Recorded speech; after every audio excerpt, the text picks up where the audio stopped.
nosso Deus, magnífico em poder, aquele que tem um nome exaltado entre todos. A Ti, Pai, seja a honra, a glória e o louvor para todos sempre. Amém. Amém. Boa noite, a graça e a paz do Senhor Jesus. O profeta Isaías, em seu livro, ele contrasta, ele enfatiza a grandeza incomparável de Deus, contrastando esta grandeza com a nossa limitação. E é tão lindo o versículo 12, quando diz que com a concha de suas mãos ele mediu as águas, e com o palmo os limites, definiu os limites do céu. E isso não é apenas uma simbologia, mas é a afirmação categórica de que o nosso Deus transcende o tempo e o espaço. Ele criou todas as coisas com o poder da sua palavra e as sustenta pelas suas mãos. Quão grande é o nosso Deus!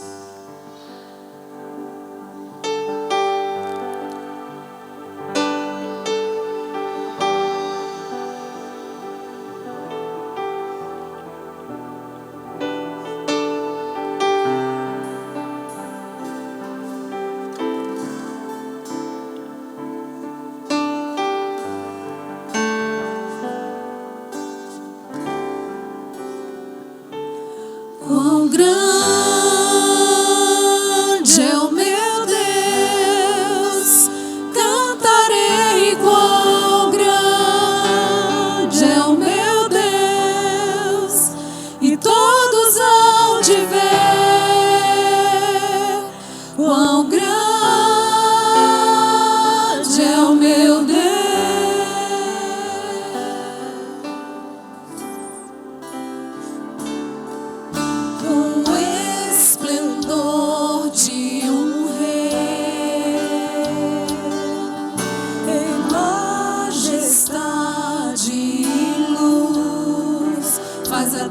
Se alegrar, faz a terra se alegrar. Ele é a própria luz, e as trevas vão fugir, tremer com a sua voz, tremer com a sua voz.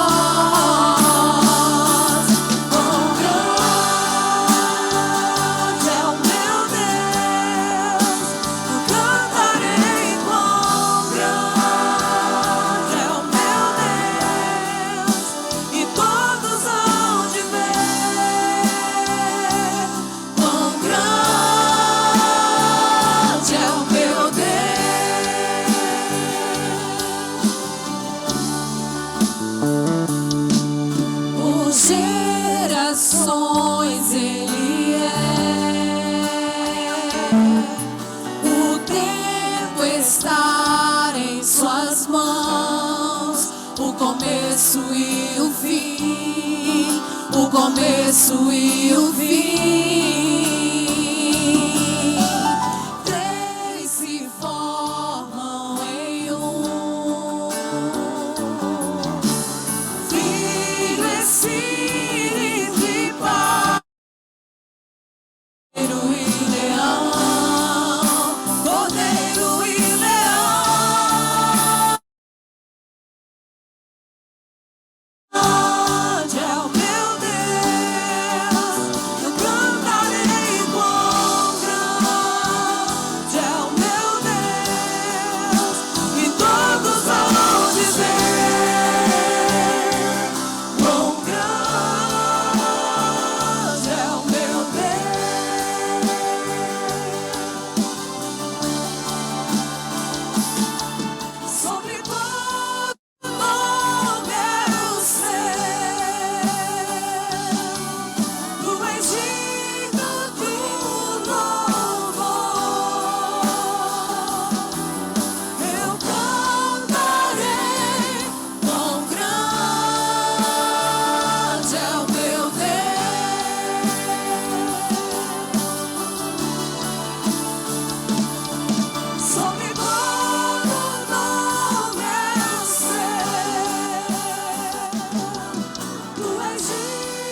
todos hão de ver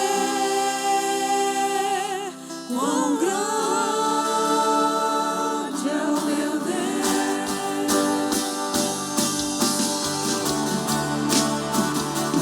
Quão grande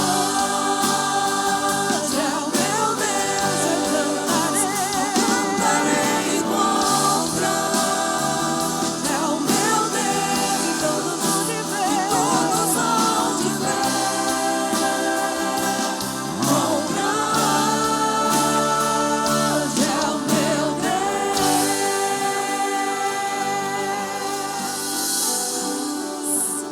Aleluia, glória a Deus.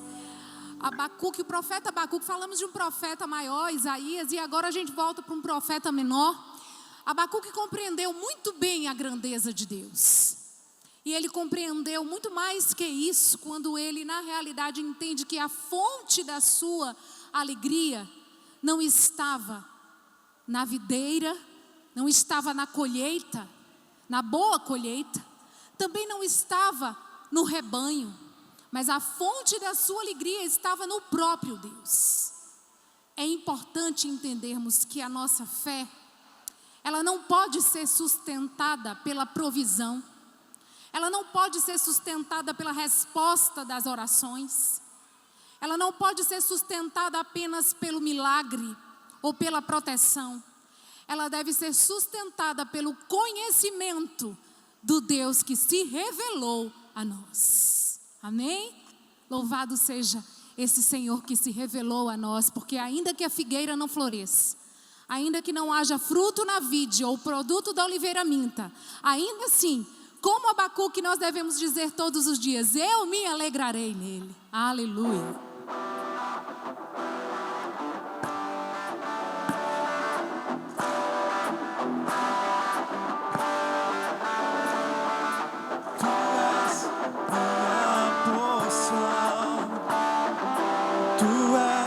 A minha herança, tu és o meu socorro nos dias de tribulação.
salmista do Salmo 86, ele diz o seguinte, que todas as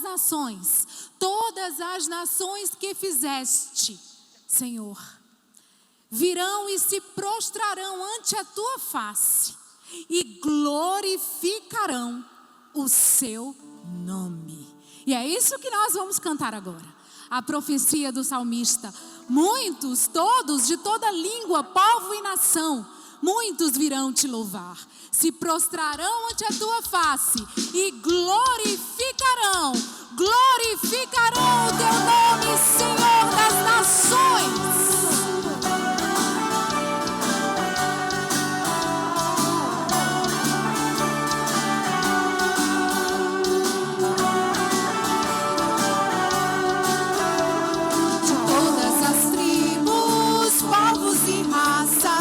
Muitos virão te louvar, de tantas culturas, línguas e nações, no tempo e no espaço virão te adorar. Bendito seja sempre o Cordeiro, Filho de Deus, Raiz de Davi. Bendito seja o seu santo nome, Cristo Jesus.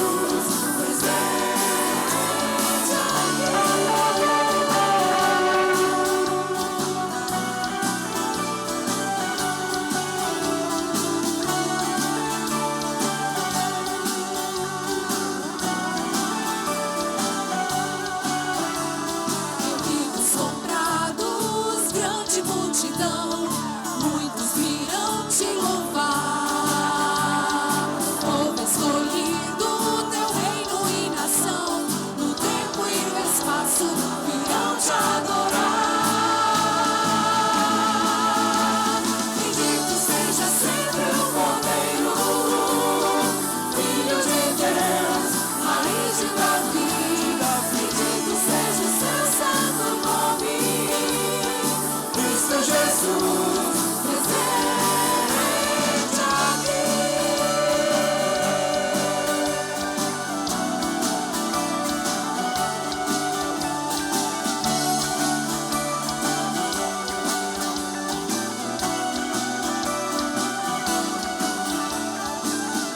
Nos cabe tudo dedicar, oferta suave ao Senhor. Dons e talentos queremos consagrar, e a vida no teu altar, pra teu louvor. Bendito seja sempre o Cordeiro, Filho de Deus, Raiz de Davi.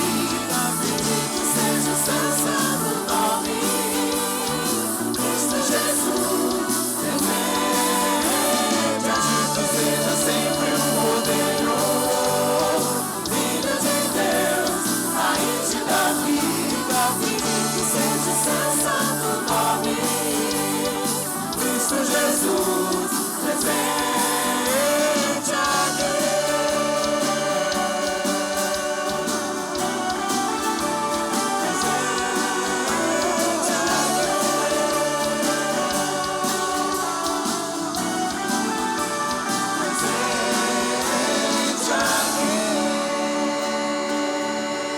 Louvado seja o nosso glorioso Cristo Jesus, presente aqui, presente no meio do seu povo, presente no meio da sua igreja.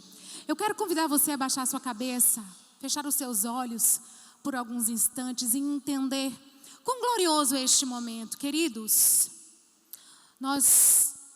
Quando a perspectiva bíblica de igreja não é uma igreja local, não é aqui 4 paredes, primeira igreja batista em Crato, igreja batista Nova Jerusalém, igreja batista tal, igreja presbiteriana, não é essa perspectiva. A perspectiva bíblica de igreja está em um corpo espiritual. E nós entendemos que fazem parte deste corpo os crentes, os cristãos que já foram, que já estão na glória, nós aqui e aqueles que virão. A igreja triunfante que está no céu, a igreja militante que está aqui na terra, Quando nós adoramos, quando nós louvamos, quando nós entoamos cânticos ao Senhor, nós fazemos parte de uma atividade espiritual e eterna. É muito mais do que um coro único. Nós nos unimos a um coro que nós não podemos ver. Quando a igreja canta na terra, ela participa do louvor também eterno do céu. Se você foi perdoado e se redimido foi, cante ao Cordeiro uma canção. Glorifique ao Deus que é santo, santo, santo. Ele é santo em sua justiça, santo em seu amor, santo em sua ira, em sua misericórdia. Ele é santo, dono de um nome mais alto, do mais alto nome. Cantando ao Cordeiro uma canção. Teu nome é mais alto, teu nome é o maior, teu nome é sobre todo. O único que traz salvação. Os tronos e domínios, governos e poderes, teu nome é sobre todos. E os anjos clamam, santo, toda a criação, santo, exaltado és, santo, santo para sempre.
Glórias ao teu nome, Senhor.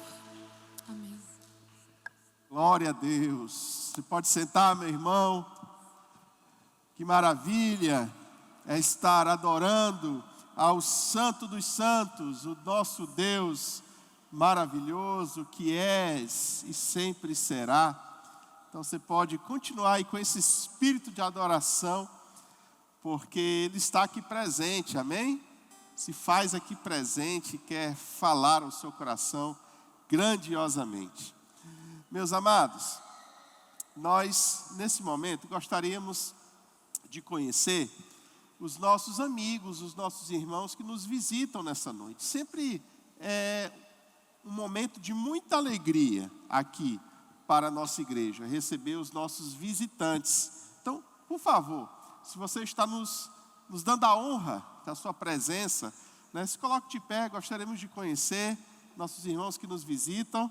Amém, glória a Deus. Quantas pessoas, fiquem de pé mais um pouquinho, sejam muito bem-vindos. Lá atrás também, estou vendo vocês, aqui também na frente, Deus te abençoe. Pedir aos irmãos que estão aí mais perto, por favor, cumprimentem nossos visitantes, nossos irmãos que estão nos dando a honra de sua visita. Sejam muito bem-vindos, né? Deus abençoe a todos. Uma alegria grande receber você aqui, tá? Sejam muito bem-vindos, que vocês fiquem à vontade, se sintam bem no nosso meio, tá bom? Muito obrigado por terem se manifestado, muito obrigado. E que vocês voltem sempre, tá? Fiquem à vontade, muito obrigado por terem se manifestado, Deus abençoe. E obrigado por terem, né, por estarem aqui conosco, né, que estejam conosco outras vezes aqui, tá bom? Meus queridos, vamos continuar adorando ao nosso Deus, agora entregando os dízimos e as ofertas. Vamos realizar isso com alegria, entendendo que o nosso Deus, Ele supre todas as nossas necessidades, não é verdade? O Senhor tem suprido as suas necessidades, amém? Ele tem sido fiel com você, amém? Glória a Deus, né? Então esse é o momento de reconhecimento, em que você entrega ao Senhor seu dízimo, a sua oferta, entendendo que Ele é o Senhor de tudo que você tem, de tudo aquilo que é seu, é do Senhor. Na verdade, tudo que você usufrui é do Senhor, tá? Então esse é um momento de reconhecimento e também de agradecimento, de gratidão. Então, ao vir ofertar, faça isso com alegria, como a palavra de Deus recomenda, tá bom? Você pode fazer isso se levantando, entregando sua oferta física aqui no gasofilácio, ou mesmo de maneira virtual. As contas da igreja vão aparecer.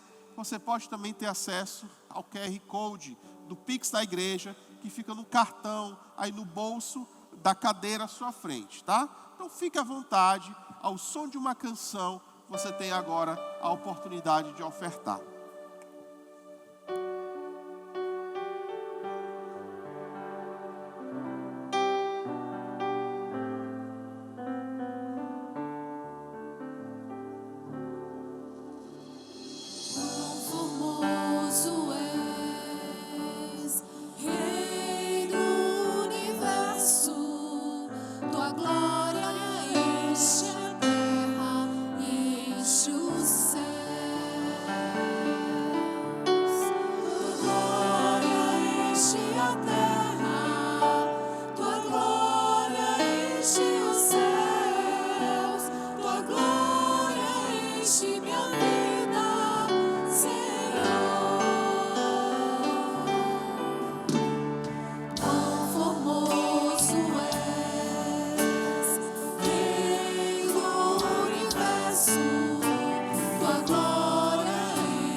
Amém. Senhor, eu te agradeço, Pai, pelas ofertas alçadas, entregues aqui hoje, Senhor.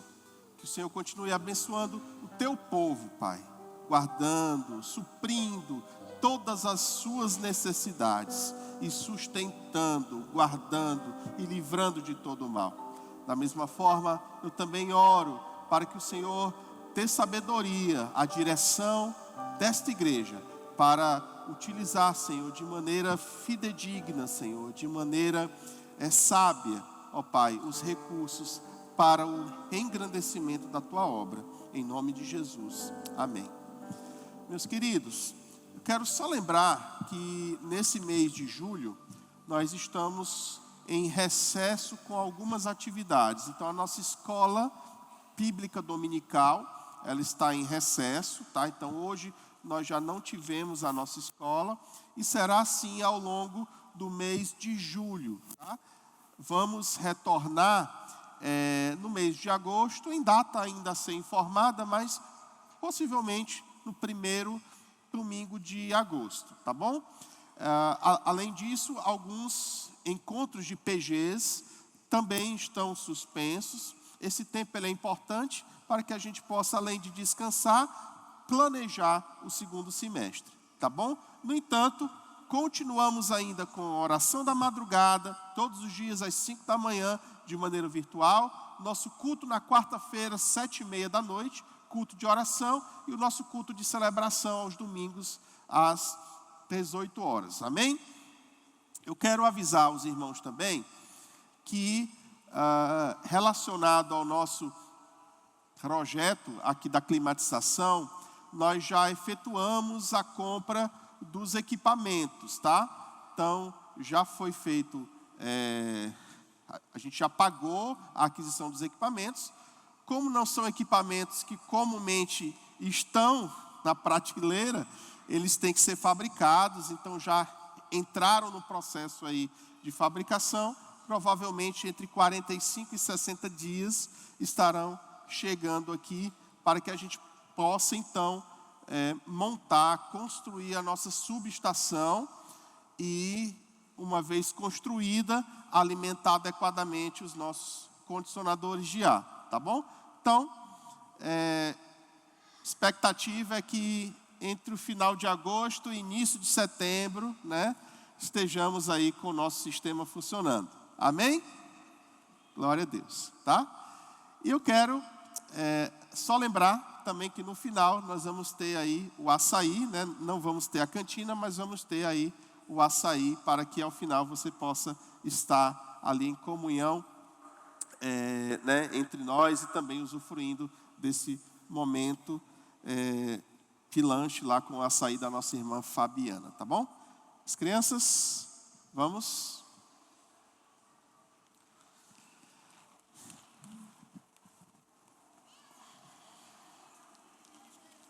Vamos lá.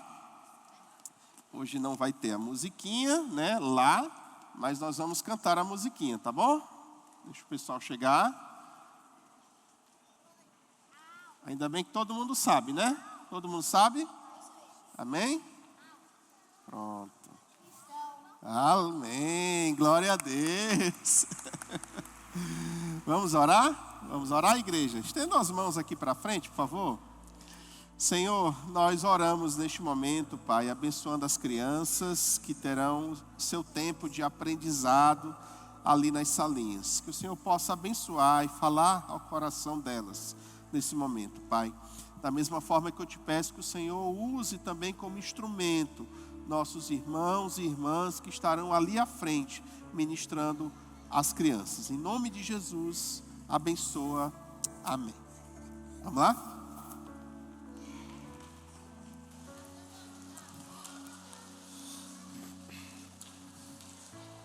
Obrigado, Maurício.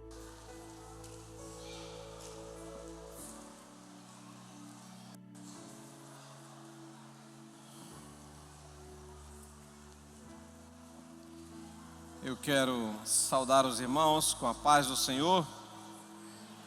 Boa noite. Vamos abrir a nossa Bíblia no livro de Esdras, capítulo 4. Só lembrando, dando mais aqui um aviso, que praticamente quase daqui a um mês, teremos o Congresso de Mulheres, dias 16 e 17 de agosto.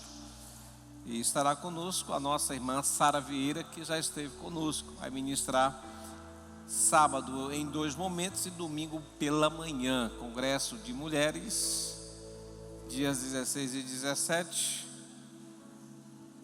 com o tema Experimentando Deus no Improvável, 12º Congresso. Tem inscrição. Você pode depois procurar as irmãs aí para mais informações. Você que não estava aqui domingo, seja muito bem-vindo. Domingo passado nós iniciamos uma pregação nesse texto, Esdras capítulo 4. E aí a gente vai concluir hoje, Nós começamos domingo passado, nós concluiremos hoje. Esdras 4. Vamos ler o texto? Esdras capítulo 4, a partir do versículo 1. Quando os adversários de Judá e Benjamim ouviram que os que haviam voltado do cativeiro estavam reconstruindo o templo ao Senhor, Deus de Israel, aproximaram-se de Zorobabel e dos chefes de famílias e lhes disseram: deixem-nos ajudar na construção, porque buscamos o mesmo Deus que vocês buscam. Já temos oferecido sacrifícios a Ele desde os dias de Esar-Adom, rei da Síria, que nos fez vir para este lugar. Porém, Zorobabel, Jesua, que em outras versões pode ser Josué, Jesua e outros chefes de famílias de Israel responderam: vocês não têm nada a ver conosco na construção do templo ao nosso Deus. Nós mesmos, sozinhos, vamos construí-los ao Senhor, Deus de Israel, como Ciro, rei da Pérsia, nos ordenou. Então o povo da terra começou a desanimar o povo de Judá, perturbando no trabalho de construção. Contrataram conselheiros para frustrar o plano deles. Fizeram isso durante todo o reinado de Ciro, rei da Pérsia, até o reinado de Dario, rei da Pérsia. Aí do versículo 6 até o versículo 23, vai ter o relato, da estratégia do que eles fizeram. Contrataram o conselheiro, escreveram uma carta, mandaram para o rei. Aí nós vamos para o versículo 23. Eles escrevem uma carta ao rei com acusações, mentiras, e o rei acata essa carta e traz uma resposta para os inimigos, que é informada para o povo de Deus. Versículo 23. Depois que a cópia da carta do rei Artaxerxes foi lida diante de Reum de Sinsai, o escrivão, e dos seus companheiros, eles foram depressa a Jerusalém, aos judeus, e de mão armada os forçaram a parar a obra. Assim, a obra da casa de Deus em Jerusalém foi interrompida, e isso até o 2º ano do reinado de Dario, rei da Pérsia. Vamos orar? Senhor, nós te louvamos e te bendizemos nesta noite, Senhor, nós te damos graças pela sua infinita misericórdia, pela sua bondade. Te damos graças, ó Deus, porque aprove o Senhor olhar para nós, se importar conosco, agindo em nosso favor, de maneira que tivéssemos entendimento da verdade. Obrigado porque o Senhor nos deu compreensão da verdade. E aqui estamos nesta noite juntos, cultuando ao Senhor, onde já cantamos canções, expressando a nossa adoração. E Pai, nesta noite aqui nós pedimos, Senhor, fale conosco através da sua palavra. A sua palavra que é poderosa, a sua palavra que é viva, a sua palavra que é eficaz e imutável. Que nesta noite os corações sejam alcançados com esta palavra, que haja compreensão da verdade, que o teu Espírito aqui em nosso meio esteja operando na mente de cada um de nós, de maneira que saiamos daqui, ó Deus, entendendo o que o Senhor está falando conosco, com cada um de nós. O Senhor conhece-nos intimamente, sabe como estamos, o Senhor conhece cada um que adentrou essas portas aqui, ó Deus, como nós estamos, como está a nossa alma. Então que esta noite seja uma noite de revelação, que o Senhor ministre aos nossos corações, me dê sabedoria para expor a tua palavra com fidelidade, para que o Senhor seja glorificado e a igreja edificada. Nós oramos em nome de Jesus. Amém. Amém, irmãos? Acho que está alto, não está não o microfone, John? Não está alto? Tá bom? Irmãos, o livro de Esdras, acredito que você já leu ou já ouviu falar sobre ele. Ele traz para nós um recorte histórico do povo de Deus muito interessante. O povo de Deus, por causa da sua desobediência, foi para o cativeiro. Mas Deus, a gente pode até desistir do Senhor, mas o Senhor não desiste de nós. Deus disciplinou o seu povo usando o Império Assírio, as 10 tribos, Reino do Norte. Depois o Reino do Sul, as 2 tribos, Judá, eles não prestaram atenção e não aprenderam nada com o que aconteceu com os seus irmãos. Foram disciplinados pelo Império Babilônico e foram para o cativeiro babilônico. E lá passaram-se 70 anos.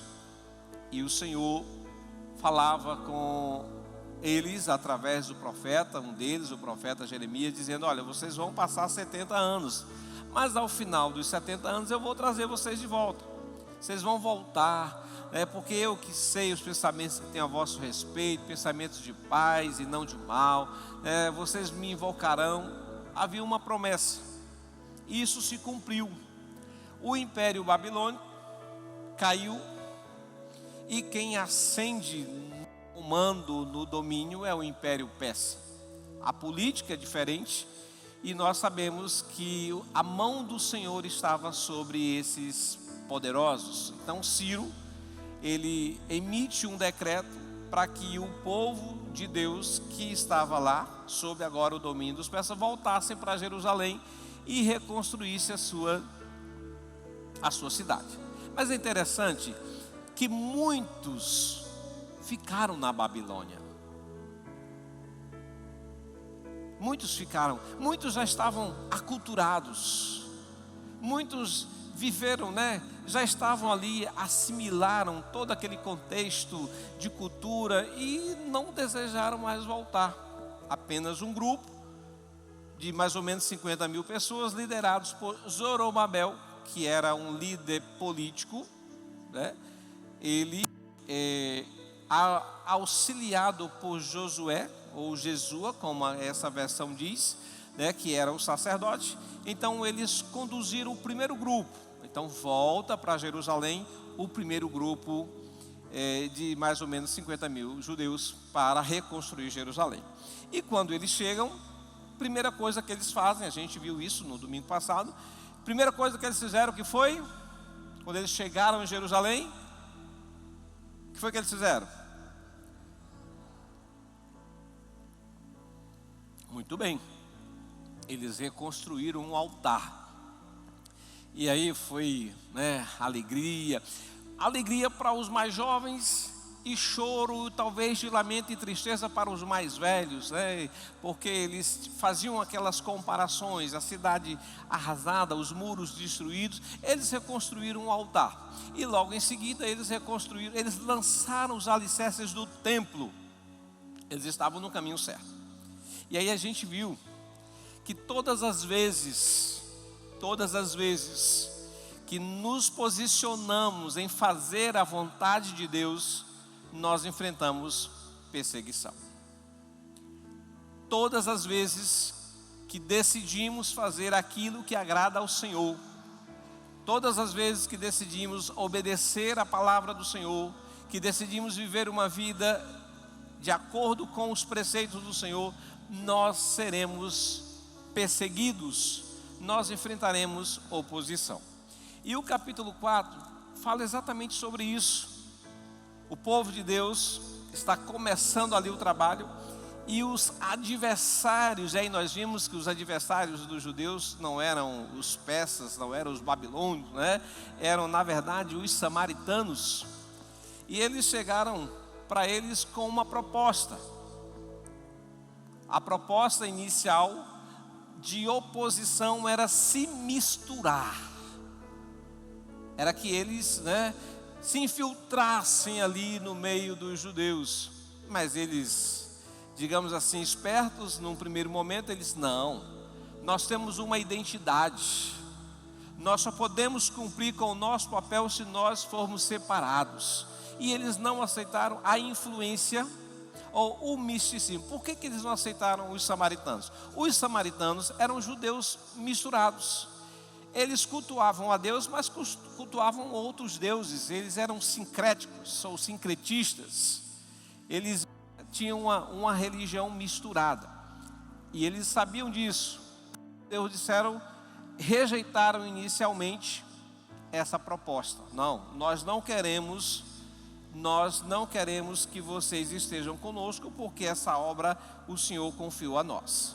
Inicialmente os judeus se mantêm firmes, né? Eles rejeitam essa proposta, que aparentemente é uma proposta assim, de ajuda, boa. Eles estão chegando e precisam de apoio, precisam de material, precisam de equipamento, e eles rejeitaram a proposta. Por eles rejeitarem, os inimigos intentaram outras estratégias. E aí a gente vê aqui no texto, né, a partir do versículo 4, que eles usaram a estratégia do desânimo. E não é que deu certo? Não é que deu certo? O versículo 24, que a gente leu, diz assim: a obra da casa de Deus em Jerusalém foi o quê? Foi o quê? Interrompida. Isso quer dizer o quê? Que o inimigo prevaleceu. As estratégias do inimigo, e a gente vai perceber que não foram apenas as estratégias do inimigo. Teve alguns aliados a isso, alguns elementos associados às estratégias do inimigo. E aqui a obra foi paralisada. Então, o inimigo foi o quê? Certeiro. Eles foram certeiros em suas estratégias e alcançaram seu objetivo. Por quê? O desânimo, irmãos, o desânimo continua sendo uma das armas mais eficazes que o diabo se utiliza para fazer parar a obra de Deus. na vida do cristão. Talvez você que está aqui nesta noite, em algum momento você paralisou, ou talvez esteja aqui mais paralisado. Talvez essa, porque assim, olha, essa é uma das armas que o inferno não abre mão. Essa é uma das estratégias que o diabo, ele não abre mão. Sabe por quê? Porque é contagioso. É um vírus contagioso. Ele fermenta o ambiente e nos faz tirar os olhos de Deus e colocar aonde? Nas fraquezas. Quando os judeus voltam para Jerusalém, a cidade estava completamente destruída. Não tinha, humanamente falando, não tinha condições de se reerguer aquilo. Não tinha. Eles não tinham condições. Quase 2 gerações de cativeiro. O povo que estava voltando, né, dos mais velhos não tinham muita força, e os mais novos não tinham a experiência dos outros. E aí, vejam que o inimigo foi certeiro. Quando nós estamos desanimados, nós admitimos a derrota antes de entrarmos na batalha. Foi mais ou menos o que aconteceu com o povo. Suas energias, você vê que no final do capítulo 3, eles estão empolgados. Quando a gente chega na caminhada cristã, quando a gente chega na igreja, a gente não chega empolgado, né? Chega empolgado, né? Cheio de energia, com disposição. Eu faço isso, eu vou fazer aquilo, eu abraço tudo, tudo é prioridade. Só que essa energia vai se esvaindo, ela vai diminuindo. Foi exatamente isso. O desânimo enfraqueceu a energia deles, a motivação, e fez eles se voltarem para dentro de si. Então, um dos maiores perigos para a nossa fé, irmãos, não são necessariamente os grandes pecados, né? Aqueles pecados grandões que a gente costuma, né, ficar prevenidos contra eles. Não, nós precisamos entender que um dos maiores perigos às vezes é o cansaço, o tédio e o afastamento progressivo de Deus. Nós não nos afastamos de Deus da noite para o dia. Ninguém se afasta de Deus. Hoje eu estou com Deus, amanhã eu não estou com Deus. Não, é gradativo, é progressivo. A gente começa com negligências e negligências e negligências e negligências, e nós vamos perdendo a força, vamos perdendo a alegria, vamos perdendo o ânimo, vamos perdendo a coragem. Quando a gente pensa, estamos longe e nem percebemos. Então assim, podemos entender que a estratégia que o inimigo usou foi o quê? Eficaz. Aí eu queria pensar com os irmãos, como é que a gente pode se prevenir contra o desânimo?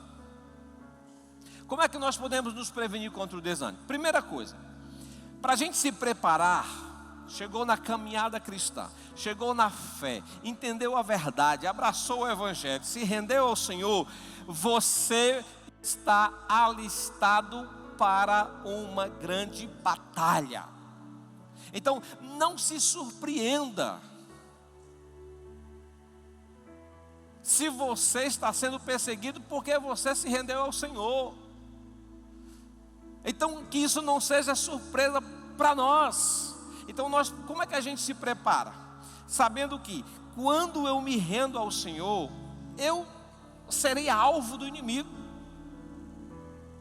Eu fui marcado pelo inimigo.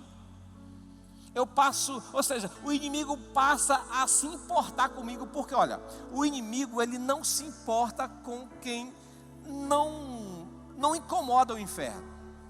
Quando nós passamos a entregar a nossa vida ao Senhor e dizer assim: agora eu vou servir ao Senhor, agora eu vou viver uma vida de santidade, Eu vou viver uma vida de rendição. Eu me arrependo dos meus pecados. Eu quero viver para o Senhor. Há uma sirene no inferno que soa e que nós passamos a ser percebidos pelo inimigo. Opa! Então, irmãos, nós precisamos entender isso. Chegar na caminhada cristã, chegar na vida cristã, você vai enfrentar dificuldade, batalha, problema, perseguição. E isso tudo no meio do povo de Deus.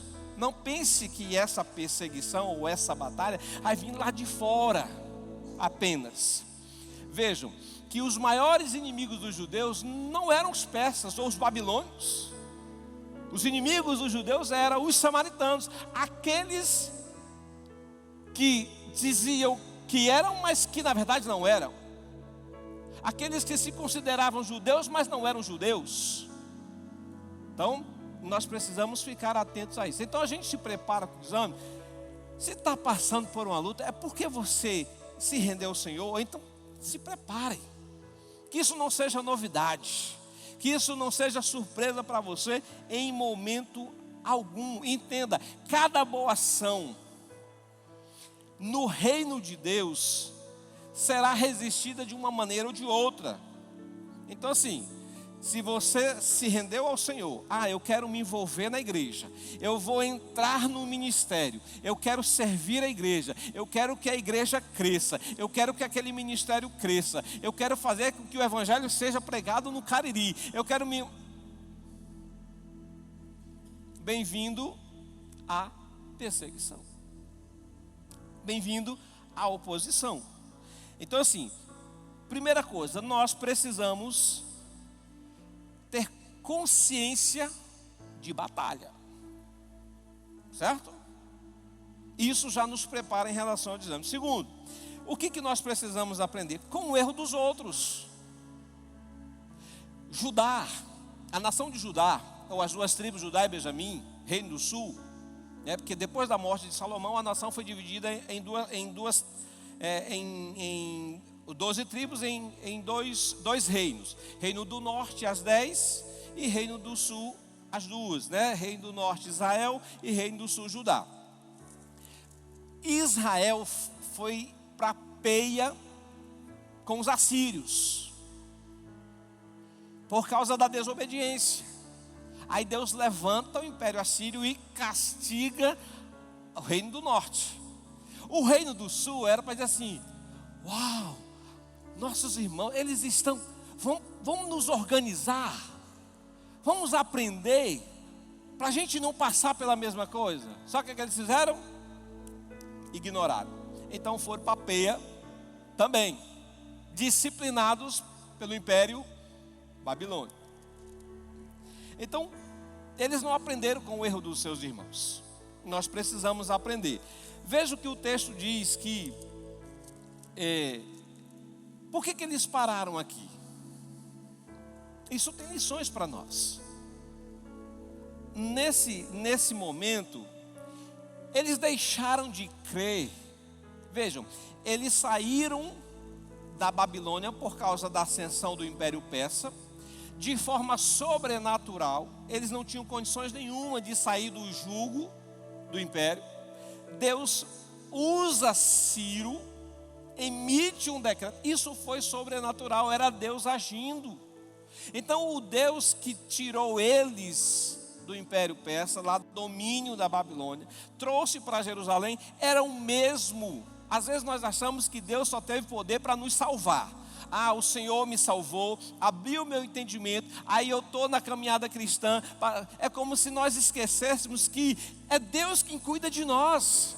O Deus que nos tirou das trevas continua agindo conosco, continua nos guiando, continua nos protegendo, continua nos guardando. E nós precisamos crer que aquele que nos tirou das trevas é o mesmo que nos sustenta todos os dias. Eles deixaram de crer. E eles passaram a não depender mais absolutamente do Senhor.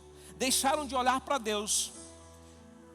A proposta do inimigo era essa: tentar desanimá-los, para que eles tirassem, presta atenção, a estratégia do inimigo, no capítulo 4, versículo 4, era desanimar o povo, como? Fazendo com que eles tirassem os olhos de Deus. Gente, não dá para viver sem que os nossos olhos estejam no Senhor, em hipótese alguma. Não dá para nos sustentarmos na caminhada. Eles deixaram de olhar para Deus, porque Deus é poderoso para fazer infinitamente mais além do que pedimos, segundo a sua vontade, segundo o seu querer, segundo o seu propósito. Eles simplesmente deixaram de crer, e por isso foram vencidos pelo desânimo.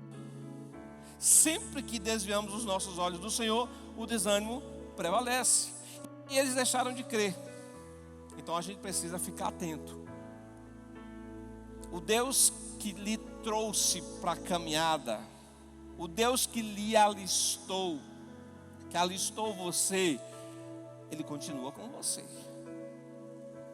Ele permite que as tribulações, as dificuldades, as oposições surjam. Isso faz parte da nossa maturidade.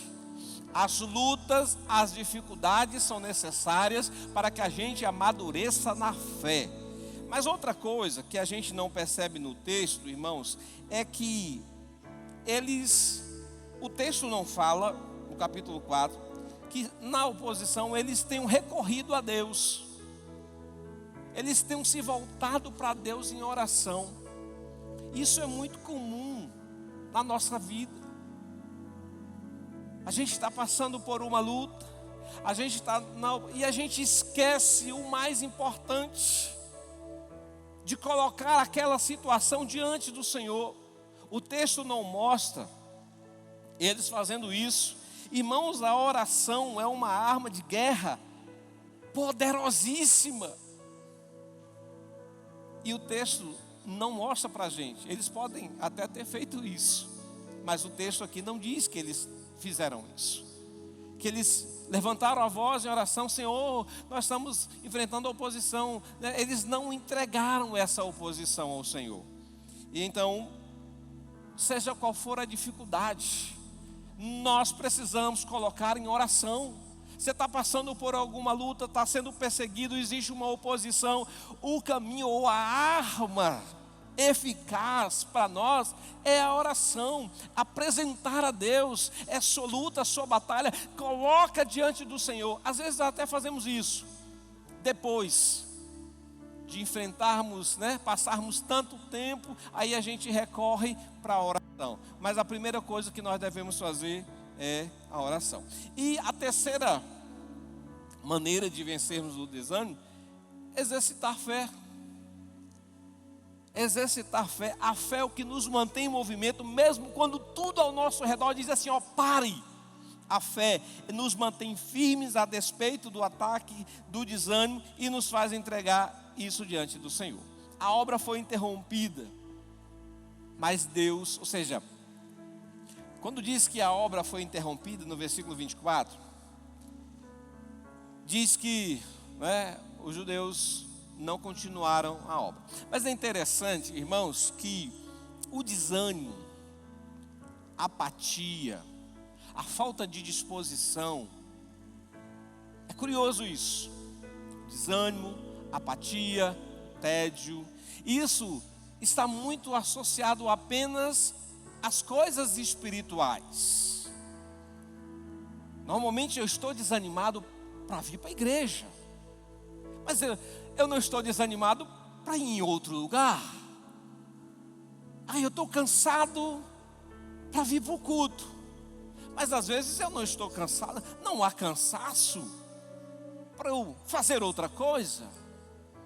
Às vezes essa apatia, ela se relaciona apenas com o que é espiritual. Já perceberam isso? Que muitas das vezes, esse desânimo é somente para as coisas de Deus. E foi exatamente isso que aconteceu. O povo deixou Deus de lado. Não vamos mais construir o templo. Não. Renderam às pressões do inimigo. Deus não desiste de nós. O que ele faz? Pegue sua Bíblia e vamos lá para Ageu. Profeta Ageu.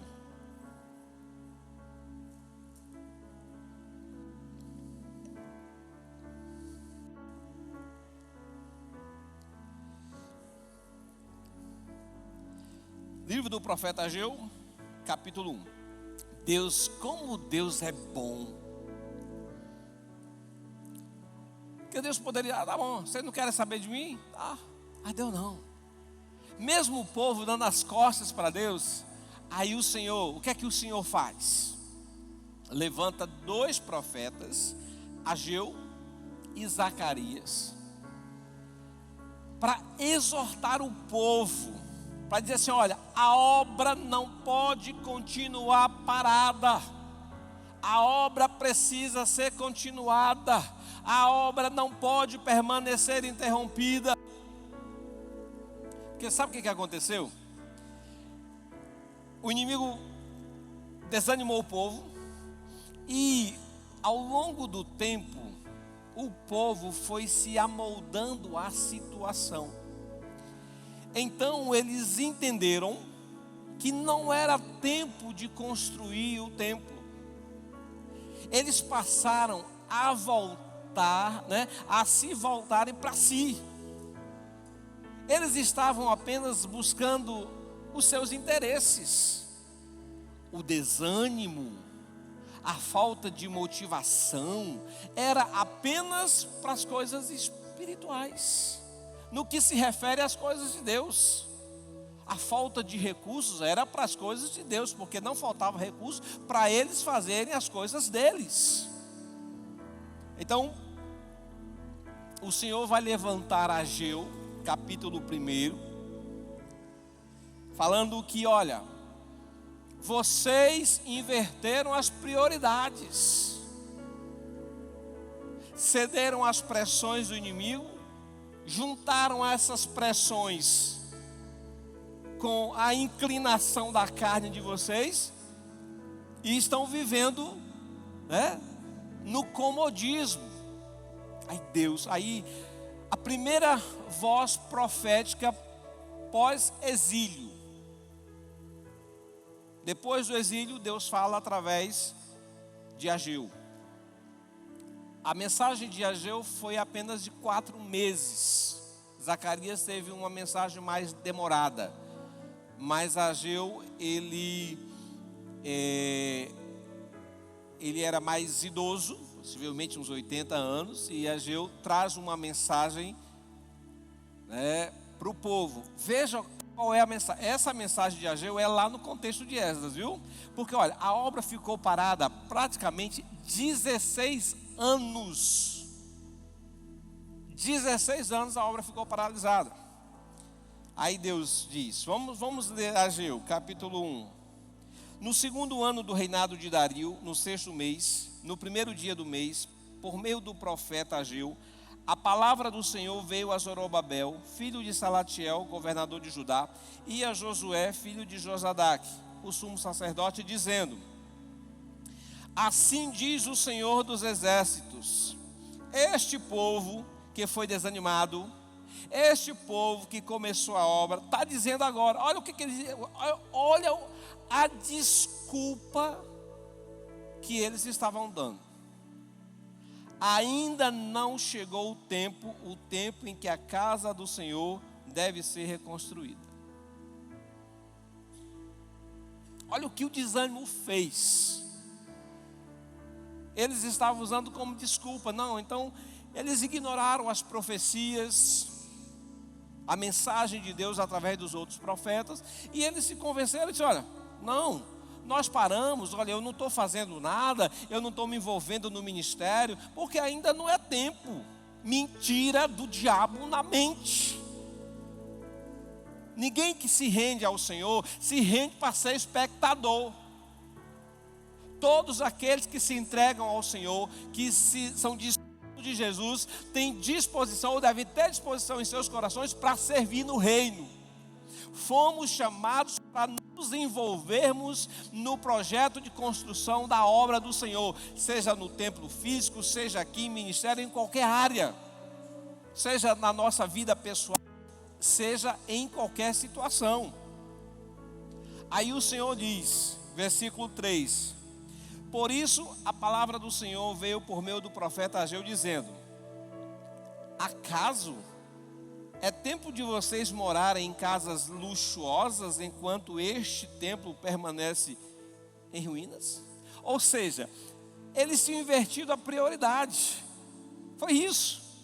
Não é que os judeus estavam lá deitados na rede, não, nós estamos aqui na rede cansados, não estamos fazendo, não. O desânimo era apenas para construir o templo. O desânimo era apenas para se envolver com as coisas de Deus. O cansaço, o tédio, a apatia era apenas para aquilo que se referia ao reino de Deus. Os interesses, seus investimentos, seus empreendimentos, todo vapor. Aí aqui eles estavam, construindo suas casas, eles estavam empolgados, vivendo em torno de si mesmos.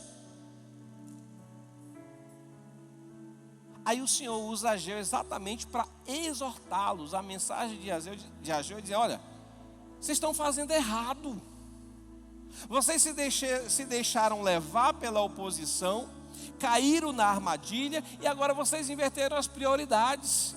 Deus não é mais prioridade na vida de vocês. Aí o texto continua: portanto, assim diz o Senhor dos Exércitos: considerem o que tem acontecido com vocês. Olha o que Deus está dizendo para o povo através do profeta. Vejam como é que vocês estão. Vocês semearam muito e colheram pouco. Comem, mas isso não chega para matar a fome. Bebem, mas isso não dá para ficar insatisfeito. Põe roupa, mas ninguém se aquece. O que recebe salário, recebe para colocá-lo numa sacola furada. Assim diz o Senhor dos Exércitos: considere o que tem acontecido com vocês. Vão até o monte, tragam madeira e reconstruam o templo. Dele me agradarei e serei glorificado, diz o Senhor. Vocês esperavam que fosse muito, mas o que veio foi pouco. E esse pouco, quando levaram para casa, eu o dissipei com um sopro. Sabe por quê? Deus está falando com o povo aqui. Com o povo que ficou desanimado, com o povo que abandonou a construção do templo, com o povo que não quis mais se envolver com as coisas de Deus, com o povo que inverteu as suas prioridades. Aí o Senhor diz: sabe por quê? Pergunta o Senhor dos Exércitos: porque o meu templo permanece em ruínas, enquanto cada um de vocês corre por causa de sua própria casa. Por isso, os céus retêm o seu orvalho, a terra não produz os seus frutos. Fiz vir a seca sobre a terra, sobre os montes, sobre o cereal, sobre o vinho, sobre o azeite, sobre o que o solo produz, sobre as pessoas, sobre os animais e sobre todo o trabalho das mãos. Então o que Deus estava dizendo através do profeta Ageu, disse assim: olha, coloquem Deus em primeiro lugar, creiam em suas promessas, despertem do comodismo espiritual, corrijam as suas prioridades. O problema da interrupção da obra justificada por eles é porque eles haviam invertido as prioridades. Deus não era mais prioridades. Aí aqui nesses versículos, ou especificamente no versículo 6, Deus vai dizer para Ageu, usando aqui a história, que abandonar a obra da casa de Deus é extremamente sério. Desprezar a obra, quando nós desprezamos a obra da casa de Deus, quando nós não mais fazemos investimentos no templo, né? Quando nós não mais investimos no reino, quando nós não mais investimos na obra, olha o que Deus está falando através do profeta Ageu, dizendo: olha, vocês vão ter muito, mas não vão encontrar prazer no que têm. Vocês vão fazer grandes investimentos, mas os resultados são insignificantes. Vocês podem até reter nas mãos de vocês, né? Mas isso vai gerar em vocês insatisfação. Está aqui, versículo 6. É o que Deus está falando com o povo. Então Deus usa o profeta, diz: bora, vamos para o monte, tragam madeira, reconstrua o templo. Bora, meu povo, por que parou? Não, não pare não. Já passaram-se muitos anos, 16, 17 anos de obra paralisada. Bora, vamos levantar, se posicionar e vamos construir. Porque o Senhor, gente, o Senhor já havia dado tudo o que era necessário. Tudo que nós temos para continuar a obra na nossa vida, o Senhor já proporcionou, o Senhor já providenciou. Nós não fazemos na nossa força. Ele vai usar o profeta Zacarias para dizer isso. Bora, vamos fazer a obra, não é por força nem por poder, mas pelo meu Espírito. Dependam de mim, confiem em mim. Lutem, não lutem confiando no braço de vocês, não lutem confiando na força de vocês. Dependam de mim, confiem em mim e continue a obra, não parem. Ele vai usar Zacarias. Os dois profetas exortam o povo ao arrependimento. Ageu, ele vai falar de algo mais físico. Zacarias, ele vai falar de algo mais espiritual. Ele tem as visões escatológicas, as visões futuras. São 8 visões, todas falando da restauração, da vitória sobre os inimigos, né, que Deus vai trazer para o povo, trazendo essa mensagem para encorajar o povo. Essa é a mensagem, é Deus encorajando o povo, Deus chamando o povo ao arrependimento.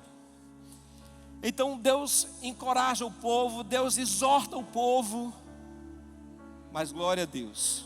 Versículo 12 de Ageu, capítulo 1.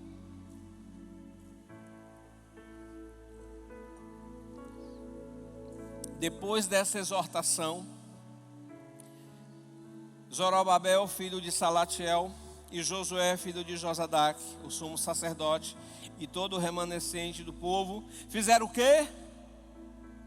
Atenderam a voz do Senhor seu Deus e as palavras do profeta Ageu, as quais o Senhor seu Deus havia ordenado que ele dissesse, e o povo temeu diante do Senhor. Então Ageu, enviado do Senhor, falou ao povo segundo a mensagem do Senhor, dizendo: eu estou com vocês, diz o Senhor. O povo ouviu, o povo acatou a mensagem, o povo se rendeu à mensagem profética. E o versículo 14: o Senhor despertou o espírito de Zorobabel, filho de Salatiel, governador de Judá, e o espírito de Josué, filho de Josadaque, o sumo sacerdote, e o espírito de todo o remanescente do povo. O que aconteceu?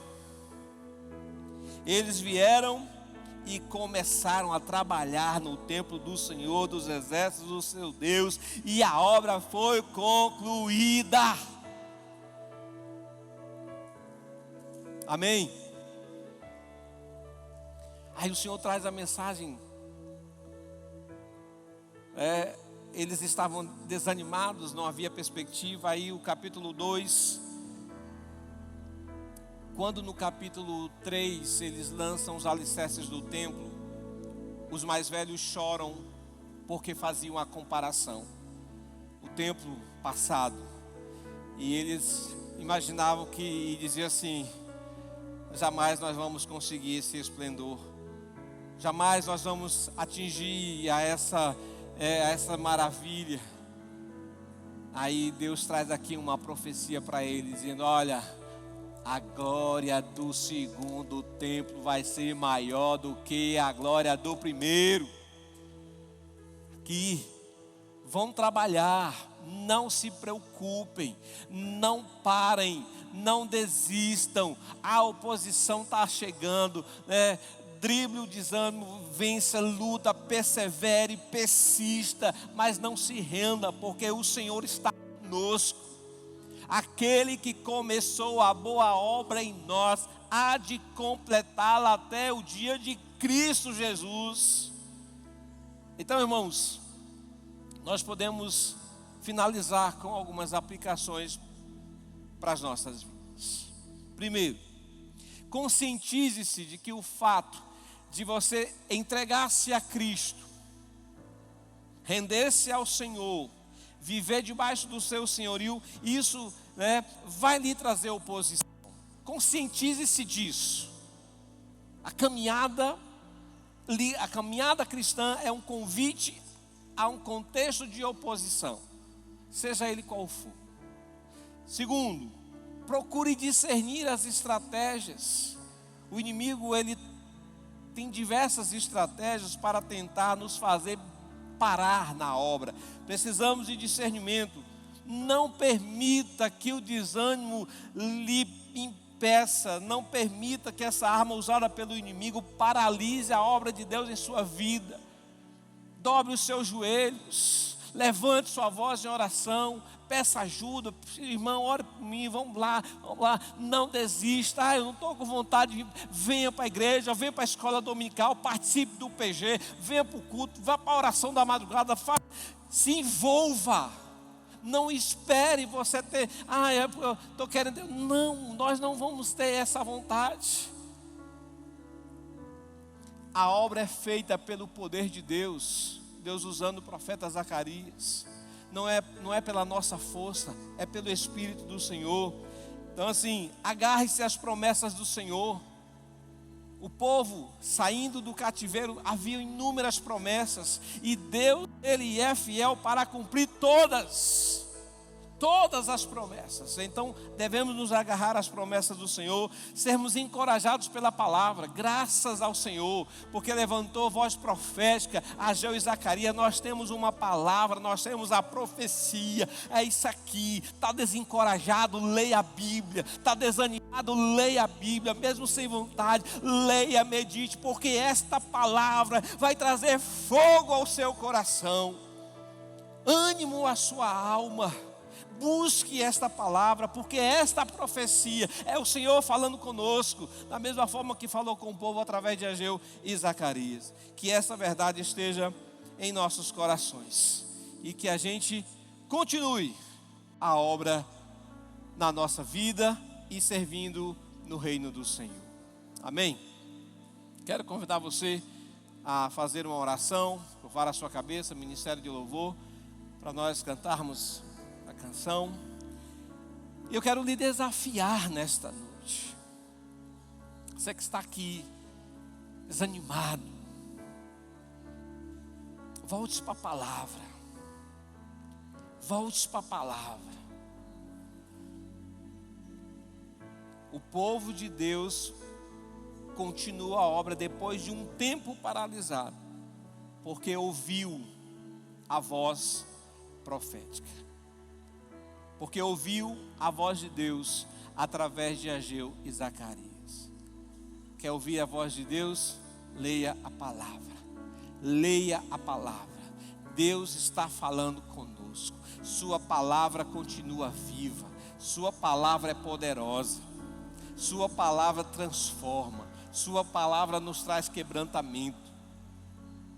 E meu encorajamento a você nesta noite é: se você tinha paralisado, que esta seja a noite do recomeço.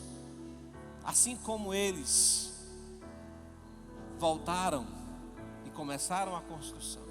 Se você tinha desistido por alguma coisa, palavra, desânimo, uma situação, se entristeceu,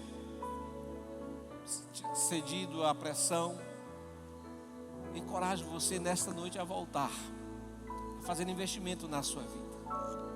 Você que não está mais lendo a palavra, você que não lê mais a palavra, você que não medita mais, não tem como a gente permanecer de pé sem estarmos alimentados diariamente com a palavra. Eu quero lhe encorajar nesta noite a voltar-se para o Senhor, a voltar-se, a recomeçar a obra que um dia você chegou tão empolgado. Desilusões, decepções, mas o Senhor não mudou. As pessoas podem até falhar conosco, nos decepcionar, nos entristecer, mas Deus não. Jamais. Ele não desiste de nós. Ele está conosco. E a obra dele vai continuar.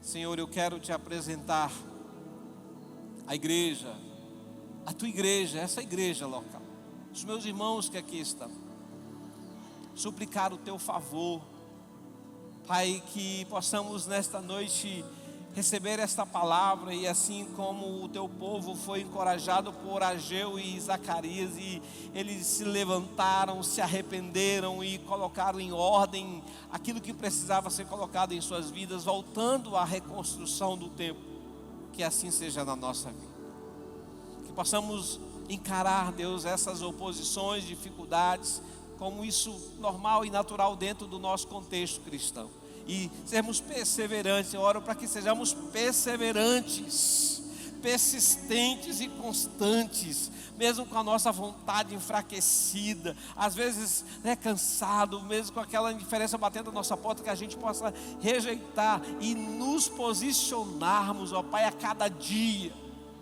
vivendo o Senhor segundo a sua vontade. Abençoa a tua igreja, Pai, abençoa o teu povo nesta noite, em nome de Jesus. Amém. Amém, meus irmãos. Vamos ficar de pé. Vamos cantar essa canção de comunhão. No processo de reconstrução, a gente não pode fazer isso sozinho. Nós temos o Senhor, mas a gente precisa uns dos outros. Um amigo, irmão. E enquanto cantamos, vamos a paz, não, olhar para o irmão. Então, olha, Deus abençoe. Vamos abençoar uns aos outros.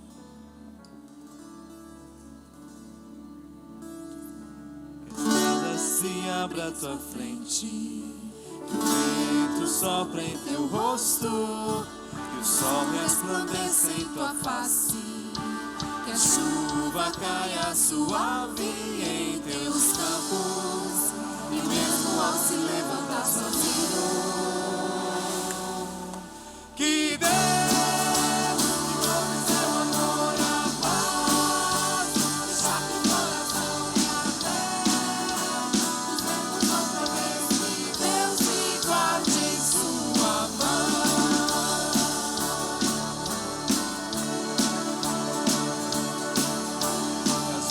da chuva em teu rosto, a brisa lhe traga um alívio, que as tarefas comuns e diárias não sejam um peso ao teu coração, e mesmo ao se levantar sozinho, se lembre que Deus envolve seu amor e a paz, já que o coração e a terra.